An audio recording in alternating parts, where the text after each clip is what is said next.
आजादी के बाद भारत ने जब साल 1951 में पहली बार जनगणना की तो फिर केवल अनुसूचित जाति और अनुसूचित जनजाति से जुड़े लोगों को ही जाति के नाम पर वर्गीकृत किया। इसके अलावा अल्पसंख्यक समुदाय के आंकड़े जुटाए जाते रहे। देश में अंग्रेजी शासन के दौरान जनगणना शुरू हुई थी, जिसमें हिंदू और मुस्लिम की गिनती की जाती रही। लेकिन आजादी के बाद से अभी तक देश में जितनी भी जनगणना होती रही है, उसमें मुस्लिम समुदाय के लोगों की गिनती केवल धर्म के आधार पर ही होती थी। अब इस तरह से मुस्लिम जातियों की गिनती नहीं हो सकी। हालांकि 1981 से 1931 तक इस दोनों बीच में देखें तो जनगणना हुई और इसमें मुस्लिम की गिनती धार्मिक और जातीय दोनों ही आधार पर की जाती रही। 1941 की जनगणना दूसरे विश्व युद्ध के साथ मुस्लिम लीग और हिंदू महासभा के चलते जनगणना नहीं हो सकी। मुस्लिम लीग ने मुस्लिम समुदाय से अपनी अपनी जाति को लिखवाने के बजाय इस्लाम धर्म लिखवाने पर जोर दिया। और अब जब मोदी सरकार ने राष्ट्रीय स्तर पर जातिगत जनगणना कराने का फैसला लिया है, तो फिर हिंदुओं के साथ साथ मुस्लिमों की जातियों की गिनती पर भी जोर दिया और सभी की निगाहें भी टिकी है। सरकार ने अभी कोई मॉडल पेश नहीं किया कि किस तरह से जातिगत जनगणना होगी। मुस्लिमों के में ओबीसी समुदाय के लोग जातिगत जनगणना में हिंदुओं की अलग अलग जातियों की तरह सामने आएंगे। कितनी जातियां हैं, इसके अलावे जो तमाम गिनती है उस पर भी मांग की जाती रही है। लेकिन 2 साल पहले दिल्ली में 15 मुस्लिम ओबीसी जाति संगठनों ने मुस्लिम जातियों के जनगणना के मुद्दे को लेकर एक बैठक की थी और इस बैठक में मुस्लिम समाज के अंदर शैक्षणिक, आर्थिक, सियासी और सामाजिक आधार पर जनगणना कराने की मांग भी उठाई गई थी। लेकिन इन सब के बीच में वक्फ की भी बात हुई, पसमानदा मुसलमानों का भी जिक्र हुआ, जातिगत जनगणना की भी बात आई, तो फिर पसमानदा मुसलमानों का जिक्र हर वक्त होता रहा। प्रधानमंत्री मोदी ने कई बार मंच से पसमानदा मुस्लिम का जिक्र किया। असदुद्दीन ओवैसी ने भी इसका जिक्र किया और कहा कि बीजेपी पसमानदा के बहाने खेल रही है, बिल्कुल राजनीति कर रही है अपनी फायदा के लिए। तो पहले आप नरेंद्र मोदी और असदुद्दीन ओवैसी ने पसमानदा मुसलमानों को लेकर क्या कुछ कहा था, वो बयान भी सुनिए। कि जो हमारे पसमानदा मुसलमान भाई बहन हैं, ये वोट बैंक की राजनीति करने वालों ने हमारे जो पसमानदा मुसलमान भाई बहन हैं, उनका तो जीना भी मुश्किल करके रखा हुआ है। वो तो तबाह हो गए, उनको कोई फायदा नहीं मिला है। वे कष्ट में गुजारा करते हैं, उनकी आवाज सुनने के लिए कोई तैयार नहीं है। उनके ही धर्म के एक वर्ग ने पसमानदा मुसलमानों का इतना शोषण किया है, लेकिन इसके ऊपर कभी देश में चर्चा नहीं हुई। जो पसमानदा मुसलमान है, उन्हें आज भी बराबरी का हक नहीं मिलता। प्राइम मिनिस्टर से ये रिक्वेस्ट कर रहे हैं कि आप अपने आप को ओबीसी का नेता बोलते। प्राइम मिनिस्टर छाती को मार के बोले मैं बैकवर्ड क्लास का नेता हूं। आप एक बिल डालो ना पार्लियामेंट में, 50% रिजर्वेशन को ब्रेक करो आप। और सेंसस आप कब करेंगे, ये उसमें सेंसस कब शुरू करेंगे, उसको कब कंप्लीट करेंगे, और क्या 29 पार्लियामेंट इलेक्शन से पहले इंप्लीमेंट होगा नहीं होगा। देखिए, ये पसमानदा मुसलमान से इनको मोहब्बत है नहीं है बीजेपी को।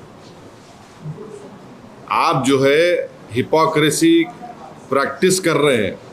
पसमानदा पसमानदा, प्राइम मिनिस्टर आके हैदराबाद में पसमानदा मुसलमान बोले।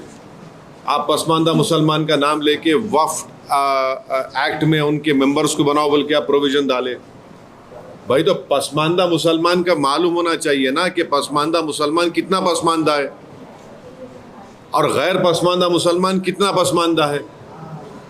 फॉरवर्ड बोलिए, अपर कास्ट कम्युनिटी कितने फॉरवर्ड है, कितने डेवलप है या कितने उसमें डेवलप नहीं है, वो तो सब मालूम होना चाहिए ना। आप डर रहे क्यों? आप दूध का दूध पानी का पानी हो जाएगा ना। अब सवाल ये उठता है कि आखिर पसमानदा को साधने से किसे फायदा होगा और साथ में मुस्लिम जातिगत जनगणना में क्या कुछ निकलकर सामने आ सकता है। सरकार की जो जातिगत जनगणना के फैसले हैं, उसमें एक तरफ हिंदू जातियों का आकलन है, तो फिर साथ ही पहली बार मुस्लिम समुदाय के जातियों की भी गिनती होगी। और अभी तक मुस्लिम समुदाय को एक धार्मिक समूह के रूप में ही गिना जाता रहा।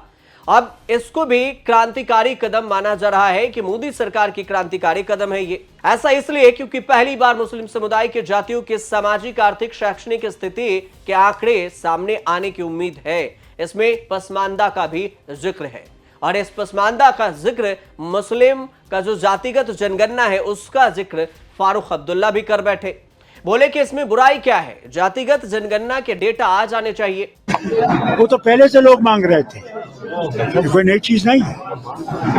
ये तो पहले से ही लोगों की जरूरत थी, वो चाहते थे कि कास्ट सेंसस हो और अच्छा है।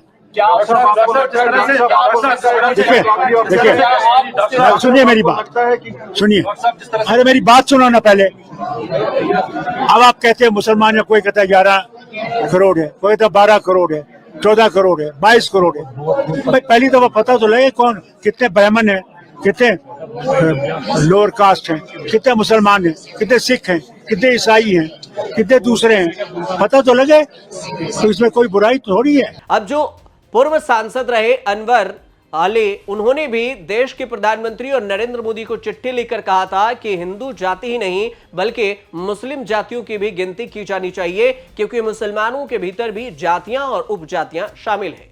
इस दौरान मुस्लिम ओबीसी जातियों की स्थिति पर भी एक बुकलेट भी जारी की गई थी और कहा गया था कि जातिगत जनगणना में हिंदुओं के साथ साथ मुस्लिमों को भी जातियों की गिनती कराई जाए ताकि उनके स्थिति का भी सही आकलन देश के सामने आ सके। अब अगर बात करें कि मुस्लिम समुदाय में जातियों की, तो 3 प्रमुख वर्गों में बांटा है और सैकड़ों बिरादरी में इसे विभाजित किया गया है। उच्च स्तरीय मुसलमानों को अशराफ कहा जाता है, जो पिछड़े मुसलमान हैं उसे पसमानदा। उसमें अर्जाल भी हैं, तुर्क भी हैं, मुगल भी है, पठान भी है, खाइस्त भी हैं और ठकुराई भी हैं, मुस्लिम राजपूत भी हैं, ये सब इसमें शामिल होते हैं।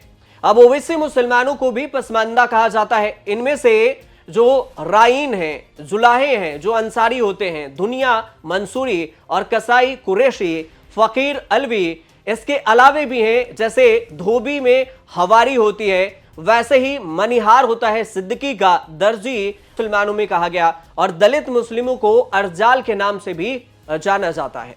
लेकिन मुस्लिम दलित जातियों को ओबीसी में डाल दिया गया था।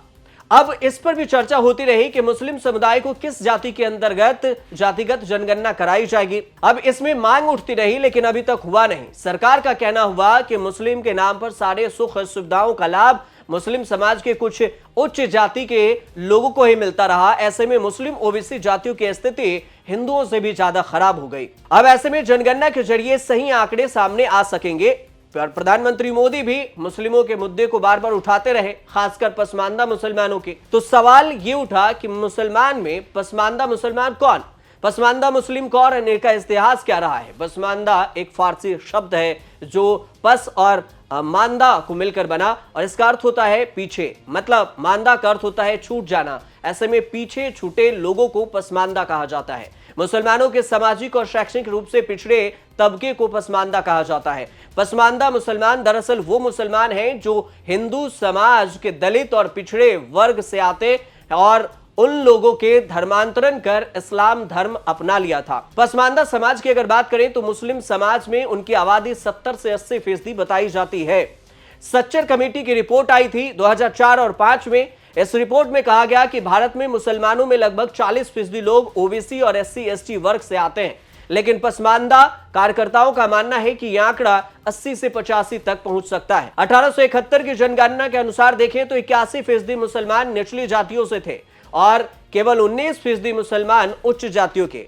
तेलंगाना और बिहार के हालिया जातिगत सर्वे को अगर देखेंगे तो पसमानदा मुसलमानों की संख्या 81 और 73 हो जाती है। नेशनल सैंपल सर्वे ऑर्गेनाइजेशन की रिपोर्ट को देखेंगे तो मुस्लिमों में ओबीसी जनसंख्या 40.7% है, जो देश के कुल पिछड़े समुदाय की तादाद का 15.7%। पसमानदा मुसलमानों की आवाज वक्फ बोर्ड तक में भी नहीं थी और इस वक्त देश में 32 वक्फ बोर्ड हैं, जिनमें से एक भी पसमानदा मुस्लिम नहीं है। हालांकि मोदी सरकार ने हालिया वक्फ में जो वक्फ संशोधन कानून बनाया, इसमें इनको प्रतिनिधित्व भी देने की घोषणा की गई है।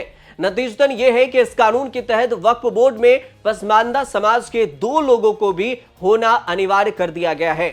तो जाहिर है कि मुस्लिम समाज में विभिन्न जातियों की सही संख्या पहली बार सामने आएगी और इससे दूरगामी राजनीतिक प्रभाव भी देखने को मिल सकता है। दरअसल अभी तक जातिवार जनगणना की मांग ओबीसी वोट को ध्यान में रखकर की जाती रही, लेकिन मुसलमान जातिगत जनगणना से दूर रहे। अब इस रिपोर्ट में पता चलेगा। हालांकि सरकार अभी तक ये क्लियर नहीं किया कि ये जो जातिगत जनगणना है कब से शुरू करेगी, किस आधार पर करेगी, कितने सवाल होंगे, क्या ये एआई जनरेटेड होगा या फिर डिजिटली इसका जो जातिगत जनगणना है वो कराया जाएगा। अगर इस पर भी कुछ अपडेट आएगा तो हम आपको जरूर बताएंगे। फिलहाल आपको ये रिपोर्ट कैसे लगे हमें जरूर बताइए और कमेंट कीजिएगा और देखते रहिए न्यूज़ तक।